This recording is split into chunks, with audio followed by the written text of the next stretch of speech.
ربیع الاول کا مقدس مہینہ جب ہر دل نبی کریم صلی اللہ علیہ وآلہ وسلم کی خوشبو سے معطر ہوتا ہے، روشنیوں کا موسم، دل میں خوشبو، محبت کا عالم۔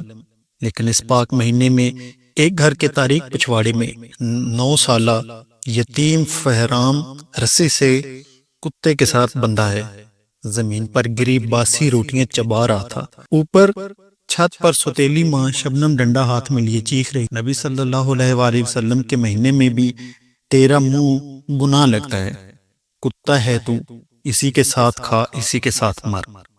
فہرام خاموش ہے، نہ چیختا ہے نہ آنسو بہاتا ہے، بس ایک نوالہ اٹھاتا ہے، آسمان کی طرف دیکھتا ہے اور دل میں دھیمی سی آواز میں کہتا ہے، یا رسول اللہ، کیا میں بھی آپ کی امت میں ہوں، یا صرف وہی بچے محبت کے لائق ہیں جن کی مائیں زندہ ہیں؟ یہ کہانی صرف بھوک یا مار پیٹ کی نہیں ہے، یہ کہانی یتیم کے درد، ایک باپ کی بے خبری اور ایک ظالم سوتیلی ماں کی گھنونی حرکت کی کہانی ہے۔ لیکن اللہ خاموش نہ رہا۔ اسی دنیا میں اس ظلم کا انجام آیا۔ آئیے یہ سچی کہانی سنتے ہیں جو دل کو چھو لے گی اور ظلم کے خلاف آواز اٹھانے کی ہمت دے گی۔ فہرام کی زندگی تاریک تھی، ایک تنگ سا صحن جہاں وہ رسی سے بندھا، بھوکا پیاسا، زخمی پڑا ہے۔ اس کا جرم صرف یہ ہے کہ وہ یتیم ہے۔ اس کی سوتیلی ماں شبنم اسے جانور سے بدتر سمجھتی تھی۔ وہ پانی پھینکتی، تانے دیتی، کتا ہے تو، اس کے ساتھ رہ۔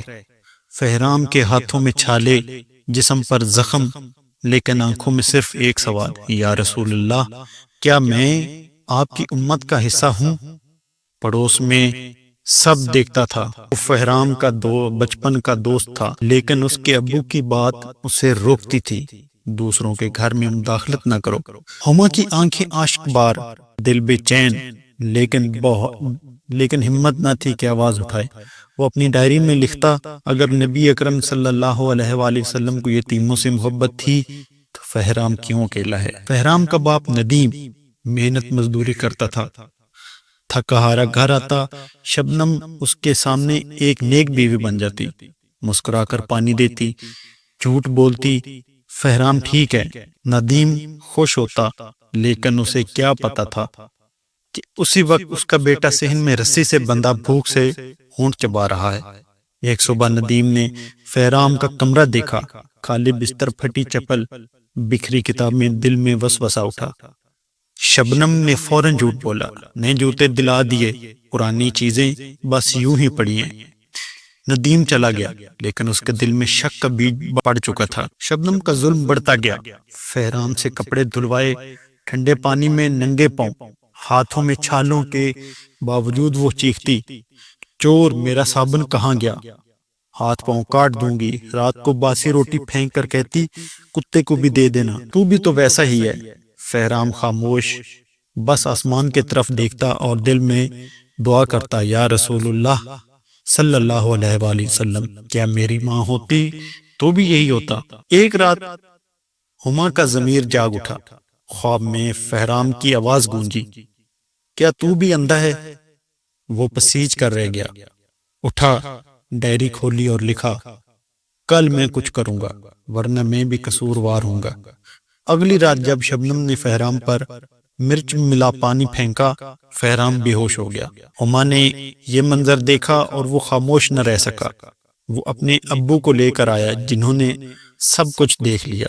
ندیم گھر پہنچا تو فہرام زمین پر بے ہوش پڑا تھا، جسم پر مرچوں کے نشان، کپڑے پھٹے ہوئے۔ شبنم اب جھوٹ نہیں بول رہی تھی، یہ تو بس کھیل تھا، لیکن ندیم کی آنکھیں کھل گئی۔ وہ فہرام کو سینے سے لگا کر رو پڑا، میں قصوروار ہوں، میں اپنے بیٹے کو مرتے دیکھتا رہا اور اندھا بنا رہا۔ پڑوسی جمع ہوئے، ہما کے ابو نے کہا، اگر یہ بچہ مر جاتا تو ہم سب قصوروار تھے۔ فہرام کو اسپتال لے جایا گیا، پولیس نے شبنم کو پکڑ لیا۔ شبنم حوالات میں تھی۔